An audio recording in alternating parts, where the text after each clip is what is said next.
Im Cockpit der Coronado. Flugkapitän und Copilot überprüfen regelmäßig im Flug Geschwindigkeit, Leistung, Höhe und Navigation.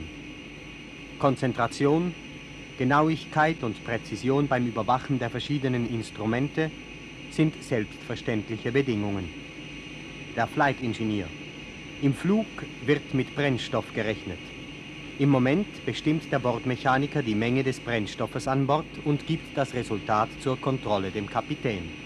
Anhand des Brennstoffgewichtes berechnet der Copilot mit Berücksichtigung von Flughöhe und Wind die noch mögliche Flugdauer, die sogenannte Endurance.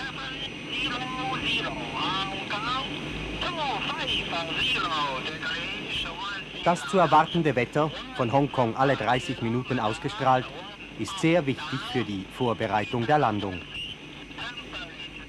60.000 Liter Kerosin finden in den Tankkammern Platz. Mit dieser Anlage leitet der Flight Engineer die benötigte Brennstoffmenge von den verschiedenen Kammern zu den Triebwerken. In der Stunde verbrennt eine Coronado um die 7.000 Liter. 2 Jahre könnte man damit ein Einfamilienhaus heizen. Der Bordmechaniker ist auch für die Temperatur und den Druck in der Kabine verantwortlich. Er ist also eine wichtige Persönlichkeit, genauso wie die Hostessen, die den Gast nicht nur kulinarisch verwöhnen. Die Strecke von Bangkok nach Hongkong misst 1900 Kilometer.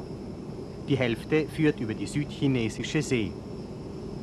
Die mittlere Reisegeschwindigkeit beträgt 1000 Stundenkilometer. Im Cockpit wird der Anflug vorbereitet. Das ist die Anflugkarte. Doch nicht erst in diesem Moment befasst sich der Kapitän mit der Landung. Daheim, in aller Ruhe, hat er sich mit den örtlichen Begebenheiten in weiter Ferne auseinandergesetzt. Um die Verantwortung im Hirn eines Flugzeuges tragen zu können, muss das Wissen ständig kontrolliert werden. Dazu braucht man keine Uniform. Flugkapitän Muser instruiert am Relief eine Besatzung. Die Piste von Hongkong kann nur von Südosten her normal angeflogen werden.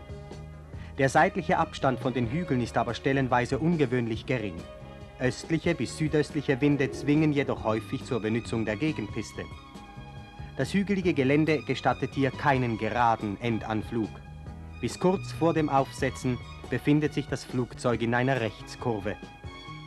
Bei schlechten Wetterverhältnissen mit tiefliegenden Wolken und reduzierter Sicht gilt es, die Piste von der Insel Zhongchao her im Tiefflug mit Sicht anzufliegen. Darum müssen die Piloten einige Kontrollpunkte genau einprägen. Der Pfeil zeigt den einfacheren Anflugweg, der direkt über die Meeresbucht auf die Piste führt. Nach der Theorie die halbe Praxis, der Simulator. Ein Flugzeug im Keller des Schulhauses von Kloten. Der Simulator ist ein Trainer und Prüfer der momentanen Form. Techniker besorgen den Unterhalt. Das ist der Radioraum. Ein Operateur legt die Karte von Hongkong auf den Kursrekorder ein. Nach dem simulierten Flug kann die Besatzung und der Experte auf dieser Karte den geflogenen Kurs verfolgen. Hier die Ausgangsposition des Flugzeuges. Auf dem linken Platz des Navigators sitzt der Instruktor. Er überwacht den Flug. Bis jetzt funktioniert alles normal. Dieses Training wird 2-mal im Jahr absolviert. Der Experte stellt die Besatzung auf die Probe. Feuer! Sofort übergibt der Kapitän das Steuer seinem Copiloten. Er nimmt die Triebwerksleistung am brennenden Motor Nummer 2 zurück und befiehlt dem Bordmechaniker anhand der Notcheckliste alles Nötige zu testen. Mit diesem Zug werden die Brennstoffzufuhr, die hydraulische Flüssigkeit, der pneumatische Druck geschlossen und gleichzeitig wird der Schalter für den Feuerlöscher freigelegt, der sich hinter dem zurückgezogenen roten Griff befindet. Jetzt sinkt der Druck in der Kabine rapid.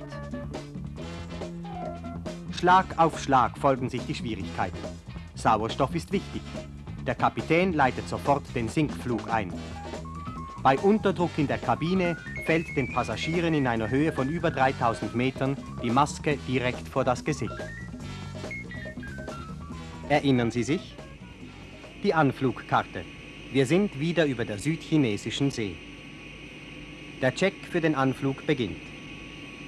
Die Piloten schnallen sich vor den Passagieren an. Sie haben später keine Zeit mehr dazu.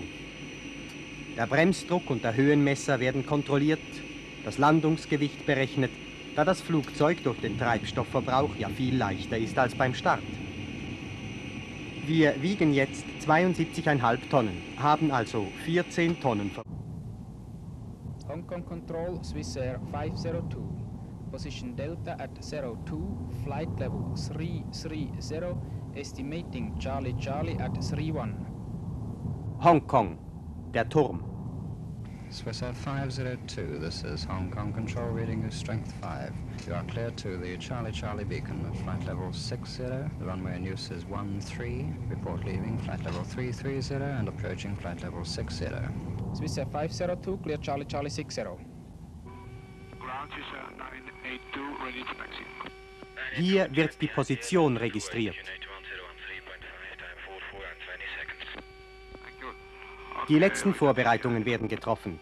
Wir haben die zugewiesene Flughöhe von 300 Metern erreicht und verringern die Geschwindigkeit.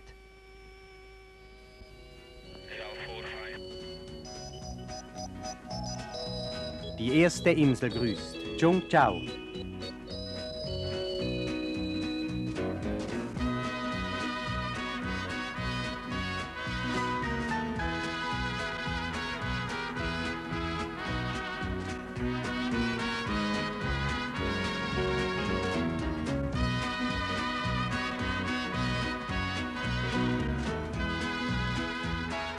Die Nadel vom Radiokompass bestätigt den Überflug. Wir sinken weiter.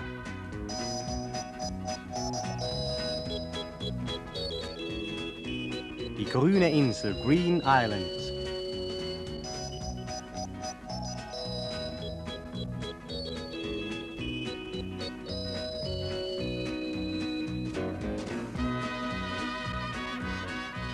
Noch einmal wird eine neue Radiostation angepeilt.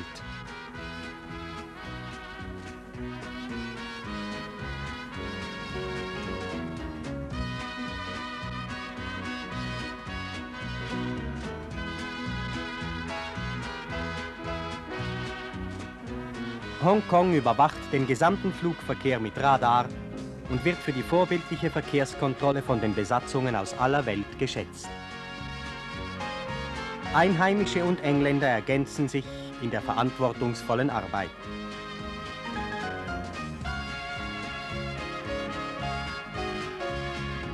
Stonecutters, die letzte der vorgelagerten Inseln.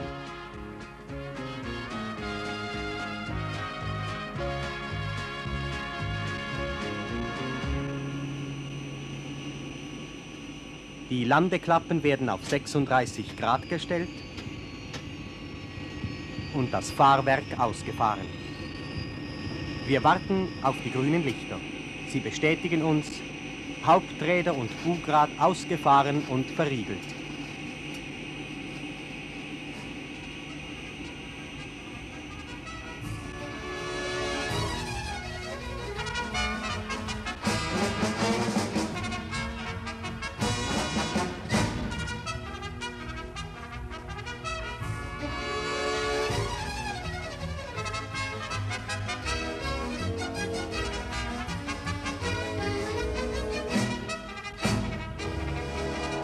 Die Geschwindigkeit wird auf 155 Knoten abgebaut. Das sind 280 Stundenkilometer.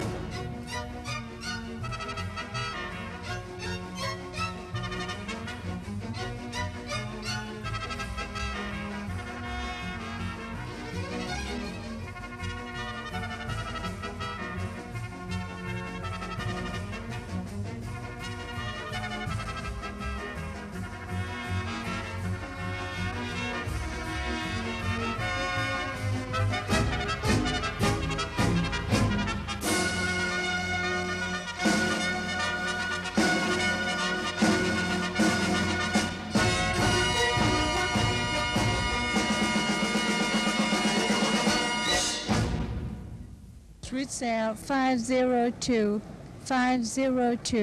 arriving from Bangkok, clearing through Channel 2. 瑞士航空公司第502號班機502號班機由曼谷到港，現已抵達。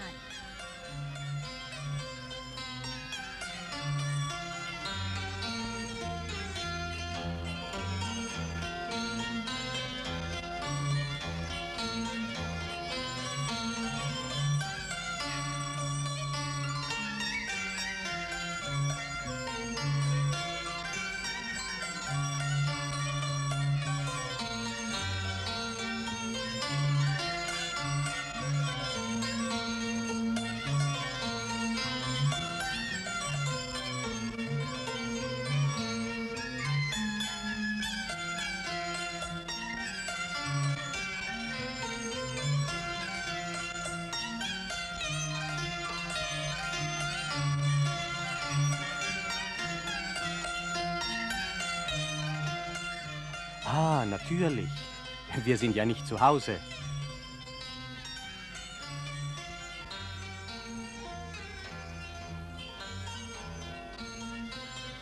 Das beste Mittel für eine gute Verständigung ist immer noch der Versuch, sich anzupassen. Das sollte man sich bei jeder Reise vornehmen.